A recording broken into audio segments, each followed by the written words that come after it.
Hello, my name is Marjorie Och, and I am an art history professor at the University of Mary Washington in Fredericksburg, Virginia.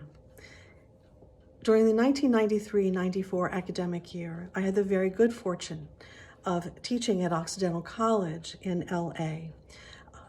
I replaced Professor Eric Frank while he was in sabbatical during that year. Apart from research trips to Italy, I had spent my entire life on the East Coast. LA was new and exciting to me, and I loved it. What I loved most about Oxy was the opportunity I had to work with amazing students. They were smart, welcoming, and willing to think about interesting and important ideas. I was a freshly minted PhD, and I had a lot to learn.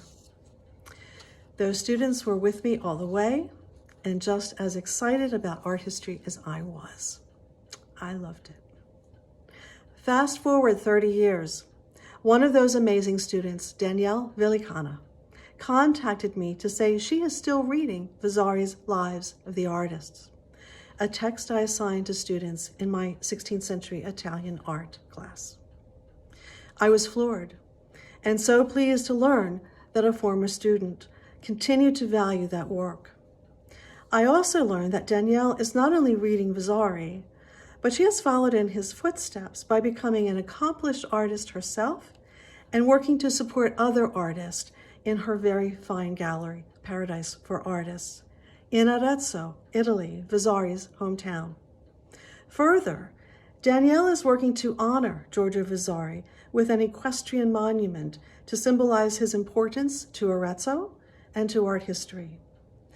This impressive monument, a collaboration between Danielle and the sculptor Christopher Slatoff, honors Vasari as the origin of the idea that an individual's creativity is at the heart of being modern.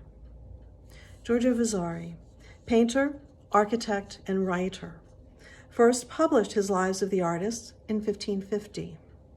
He did not leave that work alone, however, but continued to build his knowledge through research and interviews. And in 1568, a much expanded second edition was published.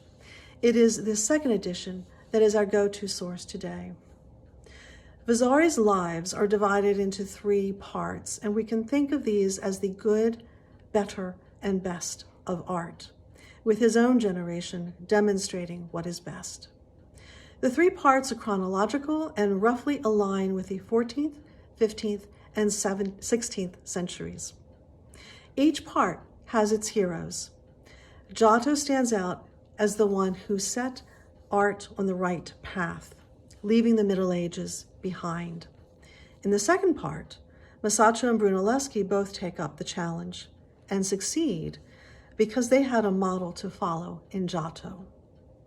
The third part, beginning with Leonardo, Michelangelo, and Raphael, is a culmination of all that preceded, the excellent masters of the first and second parts, together with antiquity, and most importantly, with the addition of artistic judgment and wisdom. What is a typical life for Vasari? There is no typical life.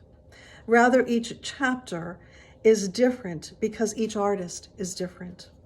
And that, for me, is the most extraordinary aspect of Vasari's lives. He recognized that each artist was an individual.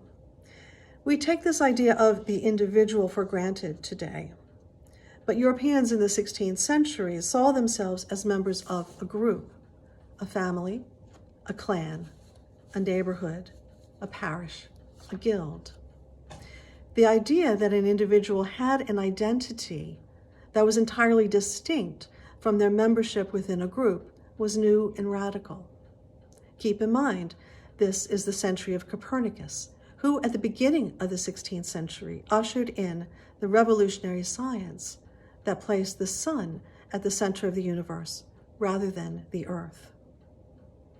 This disrupted the comfort of knowing who we were and where we belonged. It also opened doors to defining ourselves through creativity. Giorgio Vasari was the first to define what it is to be an artist, and paramount for him is the individuality of each artist and the idea that each artist makes a contribution not only to art, but to human knowledge. This had never been done before. How did he do it? Why did he do it? For his model, Vasari looked to ancient Greek and Roman authors who wrote about military leaders. And he looked to more contemporary writers who similarly praised generals and the cities they fought for. But artists? Why would anyone write about artists?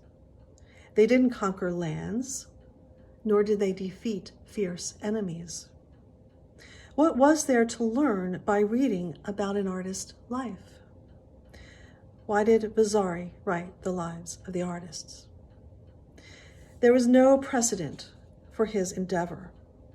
He not only had to figure out for himself how to narrate the history of an individual artist's life, he had to persuade his readers that artists' lives, as well as their works, were worth understanding.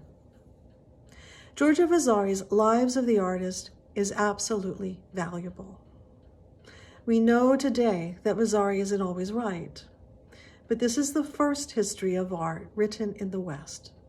It is comprehensive, and there is information in the lives that a reader cannot find anywhere else.